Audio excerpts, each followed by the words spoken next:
चिराग पासवान जी अपने जमीर को उन्होंने बेच चुका है।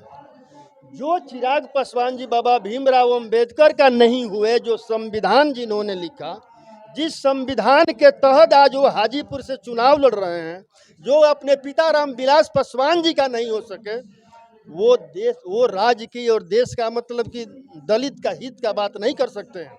आप याद करिए, यही बीजेपी वालों ने जब चिराग पासवान जी का जब बंगला खाली करवाया था दिल्ली में, तो बाबा भीमराव अंबेडकर का तस्वीर उठा करके बाहर फेंक दिया था।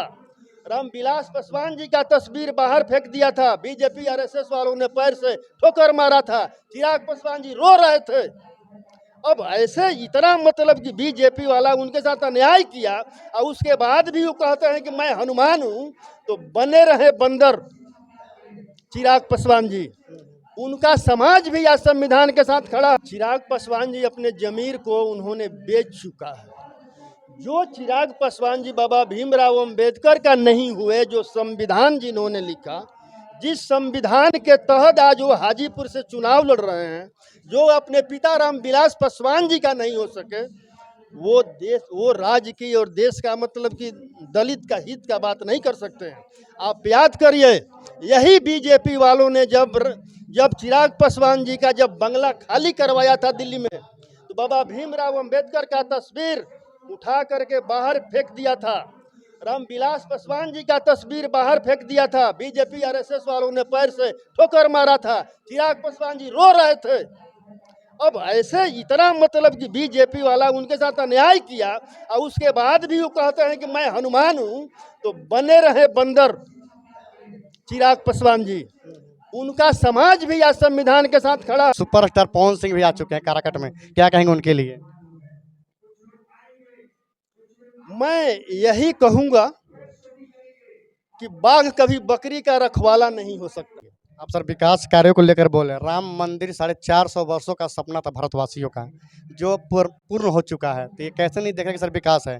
और मंदिर के बनने के बाद अगल बगल क्षेत्रों में जो है सर दुकान खुल रहे हैं, लोग वहाँ जा रहे हैं, मतलब अनेकों वहाँ रोजगार पैदा हुए हैं, तो कैसे आप बोल रहे हैं कि रोजगार नहीं दे रहे हैं?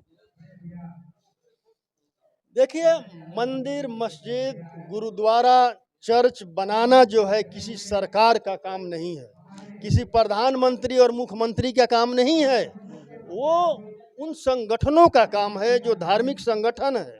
सरकार का काम है, प्रधानमंत्री का काम है, शिक्षा के क्षेत्र में काम करिए, स्वास्थ्य के क्षेत्र में काम करिए। एक तरफ प्रधानमंत्री जी बोल रहे हैं कि हमारा देश विश्व गुरु बन रहा है, दूसरे तरफ बोल रहे हैं कि मैं 80 करोड़ भारतीयों को फ्री में राशन देता हूं। मोदी जी, आप देश को कहां लाकर खड़ा कर दिए हैं कि 80 करोड़ भारतीयों को हाथ में अपने कटोरा थमा दिया। अब मत दो हमें फ्री में राशन, शिक्षा और स्वास्थ्य को फ्री कर दो, हमारे लोग अपना रोजी रोटी का जुगाड़ खुद कर लेंगे। चिराग पासवान सर, जो तेजस्वी का जो मैनिफेस्टो को लेकर आप चर्चा की है, जिस तरह से आपने बताया कि 1 लाख पर सालाना महिलाओं को मिलेगा, चिराग पासवान का कहना है कि ये विधानसभा का चुनाव नहीं है, ये लोकसभा है, और लोकसभा में केंद्र के नेता लोग निकालते हैं, मतलब यानी कि कांग्रेस निकालेंगे। ये तेजस्वी कहाँ से निकाल रहे हैं मैनिफेस्टो? चिराग पासवान जी अपने जमीर को उन्होंने बेच चुका है। जो चिराग पासवान जी बाबा भीमराव अंबेडकर का नहीं हुए, जो संविधान जिन्होंने लिखा, जिस संविधान के तहत आज वो हाजीपुर से चुनाव लड़ रहे हैं, जो अपने पिता रामविलास पासवान जी का नहीं हो सके, वो देश, वो राज्य की और देश का मतलब कि दलित का हित का बात नहीं कर सकते हैं। आप याद करिए, यही बीजेपी वालों ने जब चिराग पासवान जी का जब बंगला खाली करवाया था दिल्ली में, तो बाबा भीमराव अंबेडकर का तस्वीर उठा करके बाहर फेंक दिया था। रामविलास पासवान जी का तस्वीर बाहर फेंक दिया था। बीजेपी आरएसएस वालों ने पैर से ठोकर मारा था। चिराग पासवान जी रो रहे थे। अब ऐसे इतना मतलब कि बीजेपी वाला उनके साथ अन्याय किया और उसके बाद भी वो कहते हैं कि मैं हनुमान हूं, तो बने रहे बंदर चिराग पासवान जी। उनका समाज भी आज संविधान के साथ खड़ा है, क्योंकि संविधान बचेगा तो आरक्षण बचेगा, अधिकार बचेगा। पूरा पासवान समाज आज इंडिया गठबंधन के साथ संविधान बचाने के लिए खड़ा है। अंतिम सवाल सर, सुपरस्टार पवन सिंह भी आ चुके हैं काराकट में, क्या कहेंगे उनके लिए? मैं यही कहूंगा कि बाघ कभी बकरी का रखवाला नहीं हो सकता। और ये सारा पावर दोनों को निकाल देंगे। मैं तो बोल रहा हूँ कि बाघ कभी बकरी का रखवाला नहीं हो सकता है, ये जगदेव बाबू ने मतलब कि कहा था। और